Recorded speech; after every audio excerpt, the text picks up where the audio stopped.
Details చూస్తే ఢిల్లీ మద్యం కేసులో అరెస్టైన సీఎం కేజ్రీవాల్ బెయిల్ పొందేందుకు ఉద్దేశపూర్వకంగా మామిడి పండ్లు మిఠాయిలు తింటున్నారని ఎన్ఫోర్స్మెంట్ డైరెక్టరేట్ ఆరోపించింది. ఆయనకు షుగర్ ఉండడంతో మామిడి అరటి పండ్లు మిఠాయిలు తింటూ చక్కెర స్థాయిలను పెంచుకుని తద్వారా అనారోగ్యాన్ని సాకుగా చూపి బెయిల్ పొందేందుకు ప్రయత్నిస్తున్నారని తెలిపింది.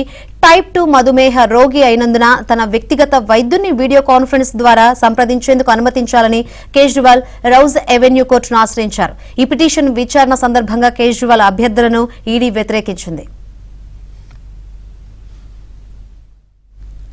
మధుమేహ రోగులు తినకూడని ఆహారాన్ని కేజ్రీవాల్ తింటున్నారని, ఆయన తెప్పించుకుంటున్న ఆహారంలో మామిడి పండ్లు మిఠాయిలు ఉంటాయని, చక్కెర వేసిన టీని తాగుతారని ఈడీ తరపు న్యాయవాది కోర్టుకు తెలిపారు. బెయిల్ కోసం అప్పీలుకు కేజ్రీవాల్ ప్రయత్నిస్తున్నారని ఆరోపించారు.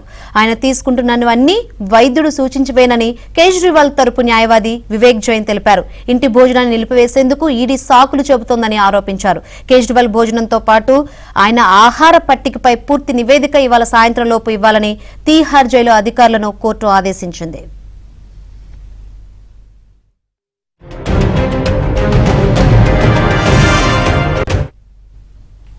ఇక ఇదిలా ఉంటే సీఎం కేజ్రీవాల్ ను చంపేందుకు తీహార్ జైల్లో కుట్ర జరుగుతోందని ఆప్ మంత్రి ఆతిషి ఆరోపించారు.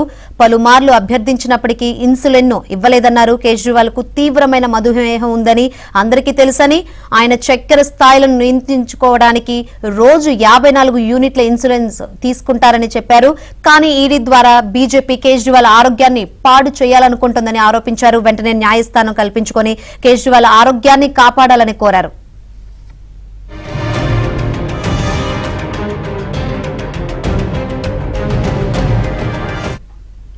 మరోవైపు తీహార్ కేజ్రీవాల్ కు ఇన్సులిన్ అందించడం లేదన్న ఆరోపణల నేపథ్యంలో 24 గంటల్లోగా నివేదికను సమర్పించాలని జైళ్ల డైరెక్టర్ జనరల్ ను ఢిల్లీ లెఫ్టినెంట్ గవర్నర్ వీకే సక్సేనా ఆదేశించారు. సీఎం ఆరోగ్యం విషయంలో ఎలాంటి అలసత్వాన్ని సహించేది లేదని లెఫ్టినెంట్ గవర్నర్ హామీ ఇస్తున్నట్లు ట్విట్టర్లో పోస్ట్ చేశారు.